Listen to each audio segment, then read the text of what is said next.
First tonight, President Joe Biden has granted clemency to 78 people currently behind bars, all because of their commitment to rehabilitation. The pardons are the first of Biden's presidency. One of those people is 46-year-old Paul Lupercio. Yeah, police arrested him back in 2008. He's currently serving 20 years in the Leavenworth prison for conspiracy for a drug conviction. That distribution included more than 2,000 pounds of marijuana and at least 10 pounds of cocaine. So with the commuted sentence, it will now expire August 22nd, but will still have 10 years of supervised release.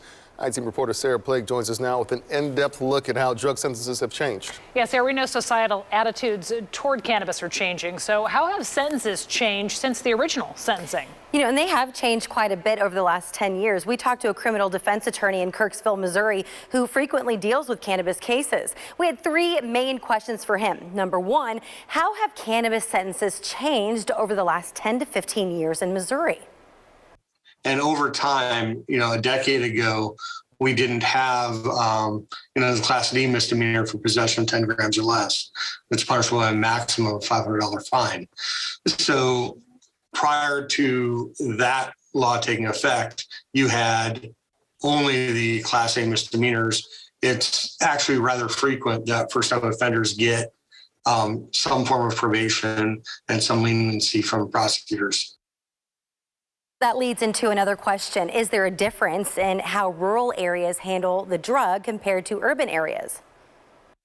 In most of the rural areas of the state, we don't have any kind of local ordinance decriminalizing marijuana to just a fine. However, a lot of prosecutors' offices will reduce a marijuana offense to another offense, or they'll reduce it to just paraphernalia. So it's not the straight marijuana, but it might be drug paraphernalia. And you also have to take into account that Missouri legalized medicinal marijuana. And so with it being nearly 14 years since Lupercio's sentence, would he have faced the same sentence today that he did back in 2008? Yes. And in that case, while yes, marijuana was involved and there was a lot of it, there was also cocaine and some of those other issues that are relevant. Trafficking will still be prosecuted and will still be addressed. Let's go backwards a little bit. In the 80s, mandatory minimum sentences were imposed for cocaine offenders, crack being the harshest. The First Step Act of 2018 made it possible for many drug offenders to get a shorter sentence, even retroactively, and it lessened the disparity between crack and powder cocaine sentences.